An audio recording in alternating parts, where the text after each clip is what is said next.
With the brooms in their hand, ready for the sweep, the Twins implode in the seventh. They lose in extras to Texas, 6-5. We're breaking it all down next on the Locked On Twins postcast.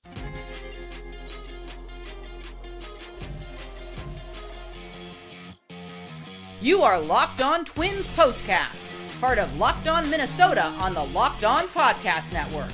Your team every day. Back in the lab, back at it. Another Minnesota Twins postcast episode right here on the Locked On Sports Minnesota Network. This is your team every day. You got myself, Luke Inman, at Luke_Spinman. That's the man, Theo Tollefson. He's on X. Give him a follow, at Theodore Tollef1, Twins expert over at Zone Coverage MN.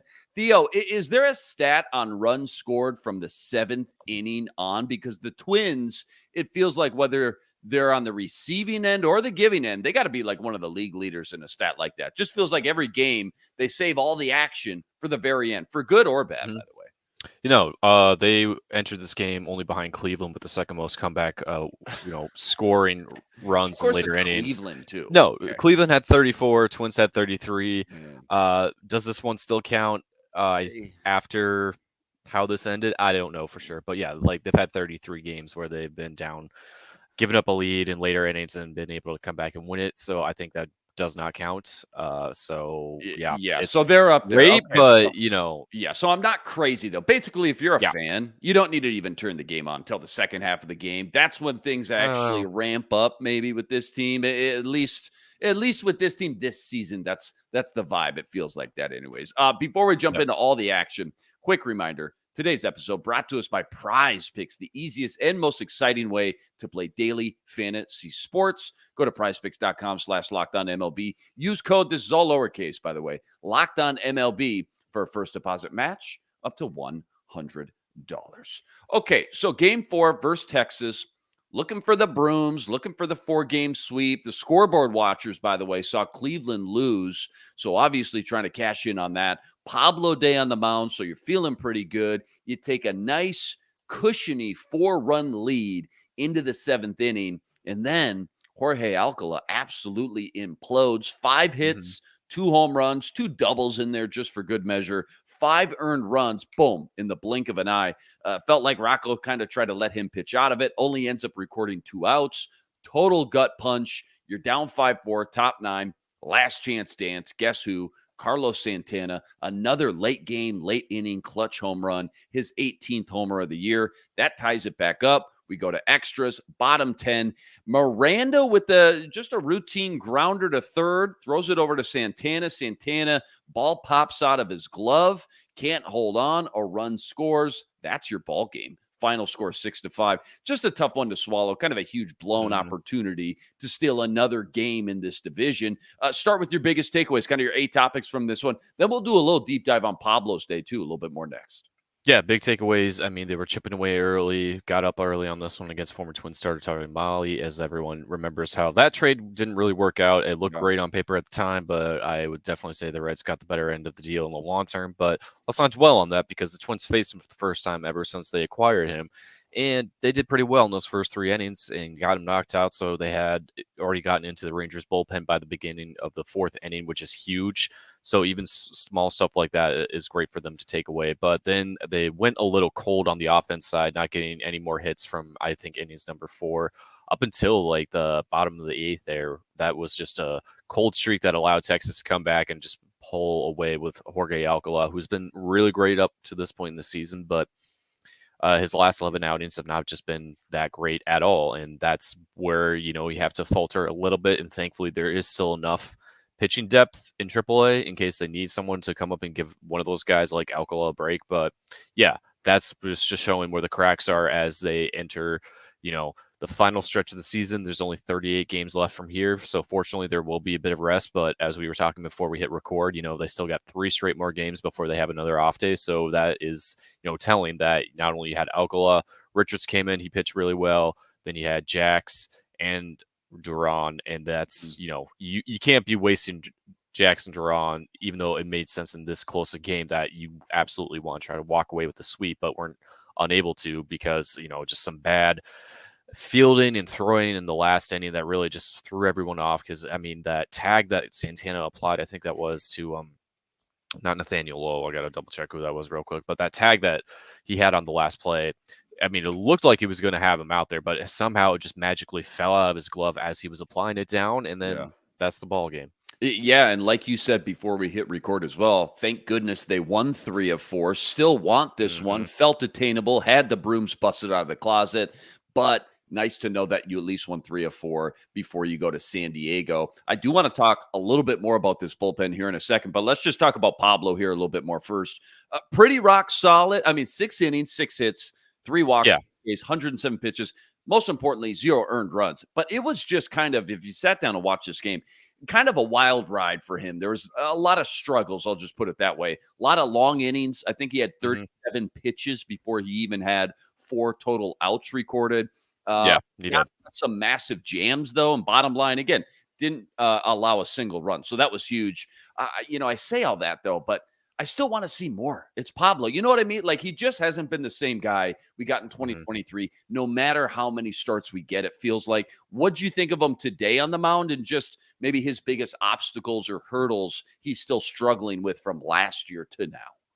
I think a little bit of it is just the regression he's had all season with his sweeper. That has not been as, a solid pitch as, a lot of pitchers who were dominated with in 2023 are seeing regression there. But, he's a key outlier because we see him the most frequently as, being a Twins first team, our first team to watch. So I think this was a good example of, they are still the defending world champs and have a lineup that's capable of performing in the postseason, but I don't think that's going to be the case for the Texas Rangers this season. So this might be a sample size of, what we could see in a Pablo start come October, which is, he might not be getting as many strikeouts.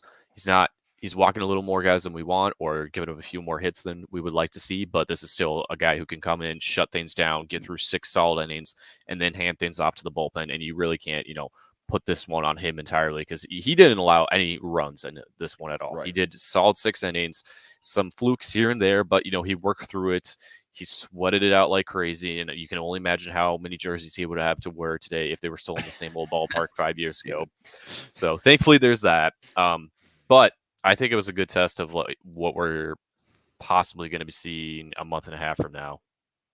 Yeah, I guess it's, and again, you're right. 0 earned runs today. Can't really get picky, but it's just kind of frustrating because the old Pablo is in there somewhere. He gets the leadoff batter down, a quick 2-0 count, 0-2 count, and then he ends up walking the guy 5 pitches later, and it's just kind of those at bats over and over again. It's just like a little fine tuning. You can hope he can revert back to 2023, but it's so late in the season now. At this point, we've gotten such a big sample size. To your point, as you said, it kind of is what it is. We'll still take what we can get, and I think at this point we just got to stop holding our breath that we're going to get that 2023 version of him, that dominant Cy Young type of guy, back this year. And again, at this point, we'll just take what we can get. We're going to talk a little bit more about Zebby Matthews later on, segment 3 probably. But I'm just sitting here thinking about Simeon Woods-Richardson, David Festa, Zebby, of course, and just the promise they've already shown so early in their careers.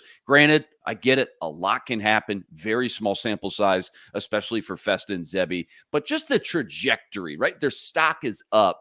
And it feels very encouraging. And then you think about Joe Ryan, too. You could maybe even put Bailey Ober in this conversation. The front office and the coaching staff have just done a really great job developing some starting pitching the last few years. And it feels like it's been an awfully long time since we've been able to say that, doesn't it?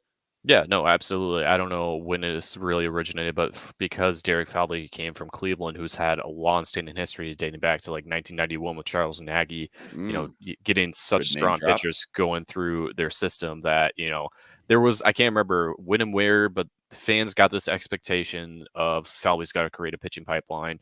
And obviously there were some struggles for Bailey Ober. I mean, remember when Griffin Jacks came up 3 years ago as a starter and how god-awful he was? Yes. I mean, it took a little while. Lewis Thorpe, let's throw another name out there. Someone we expected to be part of this pipeline, but, never really worked out for him. I saw his final start within the organization, and he got imploded pitching for the Saints in an early April game in 2022. So now that's finally here. Yes, you got Woods Richardson. While he's not drafted by the Twins, I mean, he was acquired in the Barrios trade 3 years ago, and who he was then is a lot different to who he is now. So that is a development success story, even if it's not drafted. Matthews, Festa, Andrew Morris, who's currently in AAA with the Saints right now, was on the mound for them today.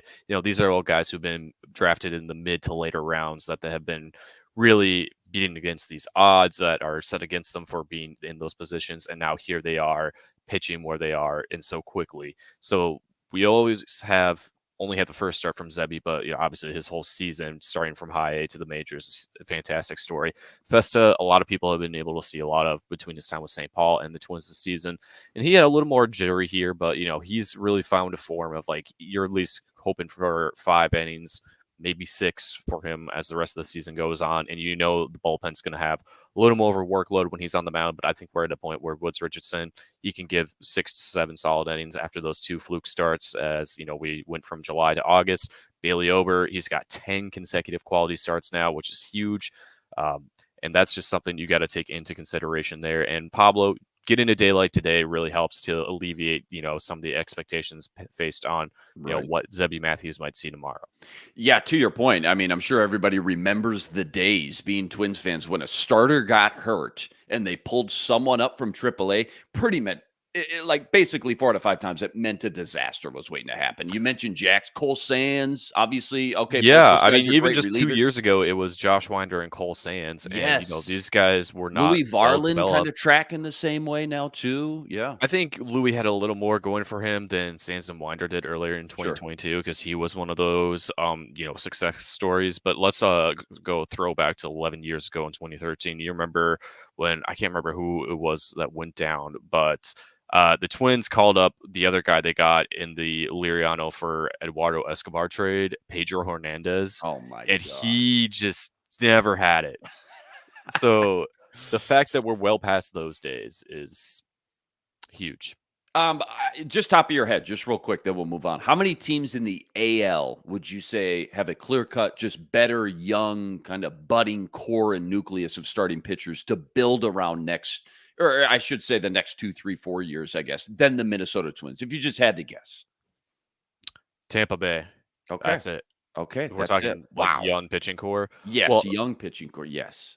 I don't think we talked about this, but all the national sites, ESPN, MLB.com, Baseball America, they all came out with their mid-season re-ranking systems following the draft. All the new prospects getting in there, and most of them, the Twins were consensusly ranked in top 5 for all of them. Wow. I think MLB.com had them number 2 behind Tampa Bay. Wow, so, unbelievable! I was going to say, I think maybe a week and a half ago, ESPN came out with top farm systems. And I know we talked about on the show, Twins ranked number 4, which was phenomenal. I didn't know they've been that consistent no matter the media outlet, though, as well. So that's pretty good. So I guess they're trying not to be a prisoner of the moment here. After today's unraveling in the 7th inning, what does worry you more now, I guess, these last 38 games or so, the starting pitching or the bullpen? What's got more questions, and what would be the downfall of a potential late season run, if you had to guess? I mean, I think the typical answer is the bullpen at this point, but I think that's just what anyone worries about. We saw what happened with the Texas Rangers when the Twins faced them at Target Field this time a year ago, and their bullpen was horrendous throughout the month of August, but they still were able to make it and win the World Series. They had a turnaround.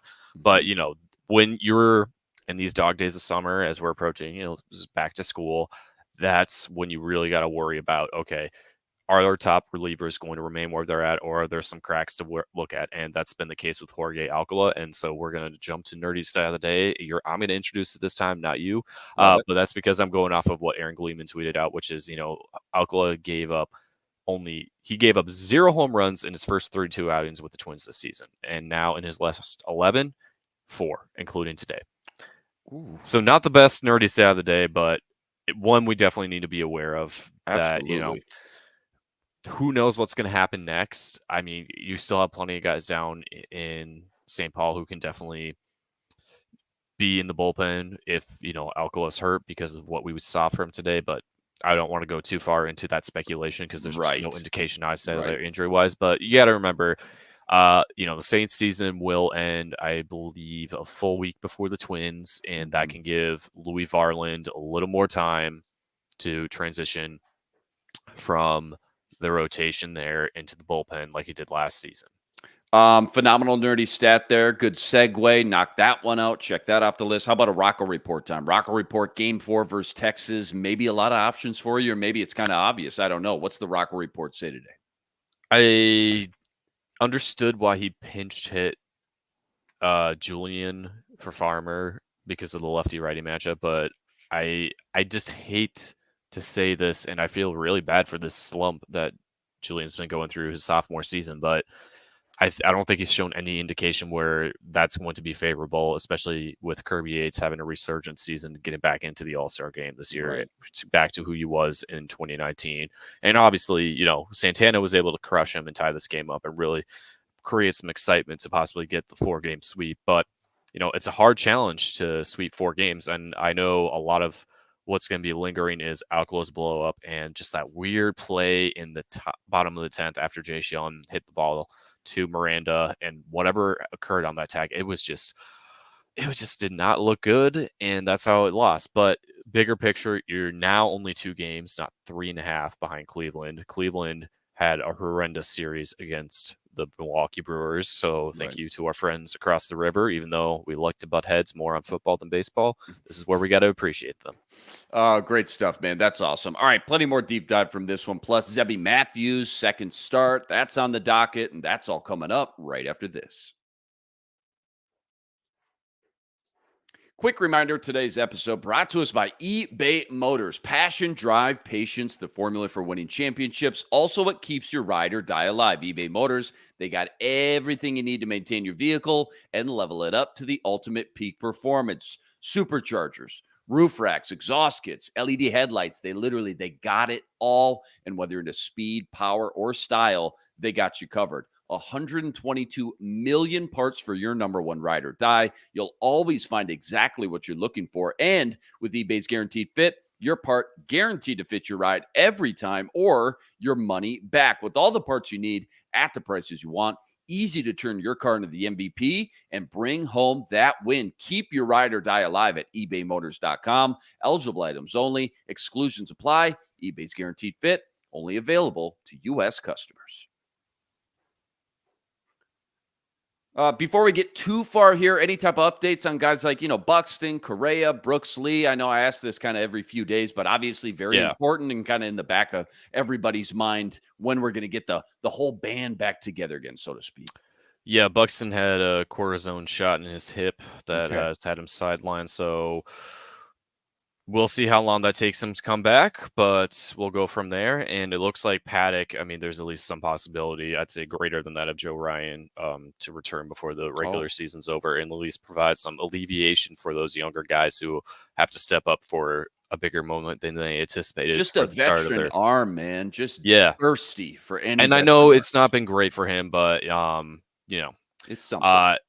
There's no indication any of these guys are going on rehab assignments soon right now, which isn't fantastic to hear, but hopefully sometime either tonight, tomorrow, Tuesday, tomorrow I should say, because they're not off tomorrow, because I don't know why you thought about that. But hopefully while they're in San Diego, get some pregame notes going, we get some updates, even though it's going to be a bit of a later start time, at least getting some information to know that maybe even if they're just doing some rehab stints, some of these guys could potentially come back since the Saints are at home this upcoming week, get those rehab games in Tuesday, Wednesday, Thursday, and then Friday return for the series against the Cardinals. Okay, love it. Well said. All right. Obviously, we're getting pretty deep into the second half of the season. Only, 38 games left, as you mentioned, closer to that home stretch, kind of crunch time now. Who's just a guy or two that's made maybe the biggest turnaround, maybe, the biggest impact after a really rough or slow start that first month or two now? Because, just watching today's game, this series, this 4-game series, I should say, even just guys like Kyle Farmer, Vasquez at the plate. The way those guys started, they were almost non-existent. They were so bad, but now they've been nice little, contributors at the bottom of the lineup. Who's a guy or two that comes to mind first for you? Yeah, I think we have to give props to Christian Vasquez, and I don't know if you talked about this on a Thursday or Friday night show, but he reached, 10 years of MLB service time, and they had that mariachi band as his wife hired to come in and celebrate that with the clubhouse. But Dan Hayes had a great piece in the article, not only highlighting his leadership role within this team, but how hot of a hitter he's been since the beginning of July and how much that has been a turnaround for them. So go read that. Pay for your subscription for The Athletic to read that, and not otherwise. But yeah, I mean, I think Vasquez, we definitely got to give flowers to, and obviously the other guy I've probably seen the most of this season and seeing him turn around is Matt Wallner. I mean, those first 25 at bats to start the season were horrendous. I think we can all admit that. Even Wallner will, and it took him, a good 4 to 6 weeks in St. Paul after he was sent back down to really get back into shape in the swing of things. And then once he finally was, and I think it was really the majority of the Saints lineup when they were on a road trip to Buffalo the week before Memorial Day weekend, that's really where things just, clicked for a lot of those guys down there. And Wallner was definitely one of them. And he just went on a tear from then until the Twins called him back up. And, he's been steadily getting a lot better. I know he had that outfield play when Adolis Garcia hit his home run, and he read that as well as he could. He was a few feet off, but losing his glove behind there, I know he's not naturally a left fielder. He's going to be best in right field, especially with that arm. If you get something in the center right field gap and he picks it up, you better not be running for second base because he will throw a lot of guys out, especially if they're not the fastest runners in the world. So yeah, I think he's been my favorite second half story for individual Twins. That turnaround has been unbelievable and so fun to watch. Yeah, okay, we're not talking about a future Hall of Famer. I get it, but dude, that turnaround and the impact he's had, not only in the lineup, like you said, but it's been really fun to watch for sure. You got one more? Sorry, I didn't mean to cut you off. No, I would just to add more on Wallner. I think if we can really get to see the best of him, I think the best comparison I can make is like a peak left-handed hitting Michael Kadire. That's the best version of him we can see. Yeah, that's good. Hey, that gets the fans and people at home excited. Real quick here, then we got to move on. I don't know if you saw it. Last week's athletic power rankings, they talked about the 2028 Olympics and how, next time they're going to have baseball that time around, which is obviously going to be pretty cool to watch, I think, for the first time. Yeah. They named one guy from each baseball team, MLB team, who's an Olympic hopeful. Carlos Correa, kind of the obvious choice for the Twins. He would obviously represent Puerto Rico. They mentioned Max Kepler in there as well, possibly representing Germany, which obviously that would make sense. What do you think of all of that, just as far as having the sport in the Olympics next time around?